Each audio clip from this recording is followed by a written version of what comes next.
While this traditional dish of pork, onions, and apricots was reasonably priced, it was also reasonably exotic, and it somehow harkened back to that world of grandmothers and holidays and sentimental melodies that they had been about to discuss when so rudely interrupted.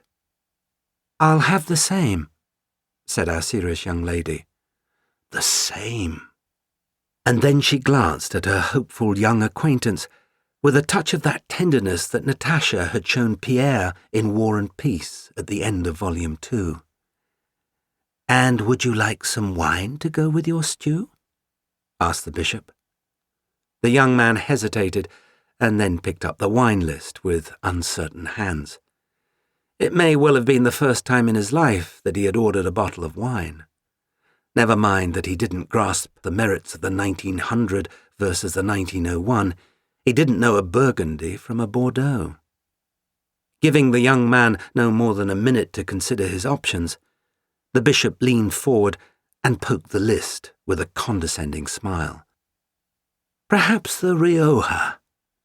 The Rioja? Now there was a wine that would clash with the stew as Achilles clashed with Hector.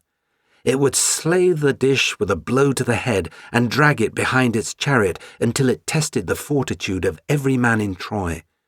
Besides, it plainly cost 3 times what the young man could afford.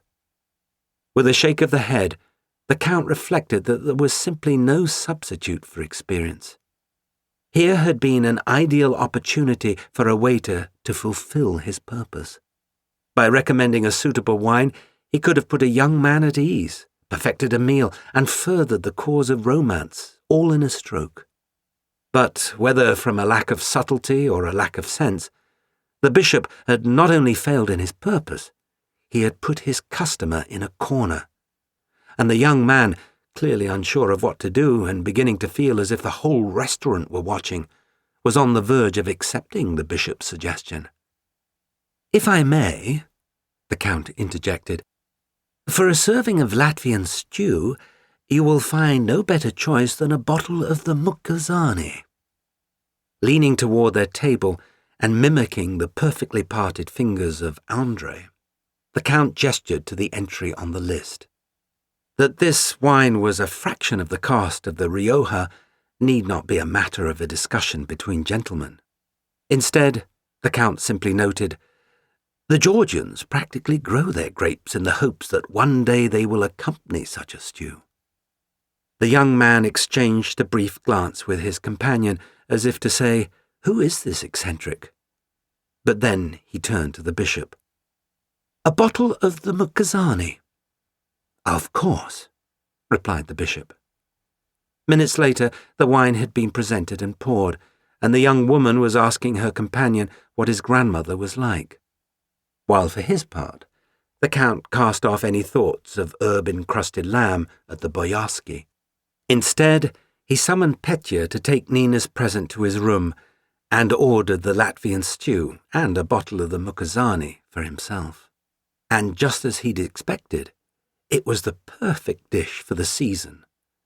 The onions thoroughly caramelized, the pork slowly braised, and the apricots briefly stewed, the 3 ingredients came together in a sweet and smoky medley that simultaneously suggested the comfort of a snowed-in tavern and the jangle of a gypsy tambourine. As the Count took a sip of his wine, the young couple caught his eye and raised their own glasses in a toast of gratitude and kinship. Then they returned to their conversation, which had grown so intimate it could no longer be heard over the sound of the accordion. "Young love," thought the Count with a smile, "there is nothing novia about it. Will there be anything else?" It was the bishop addressing the Count. He considered for a moment. Then he asked for a single scoop of vanilla ice cream.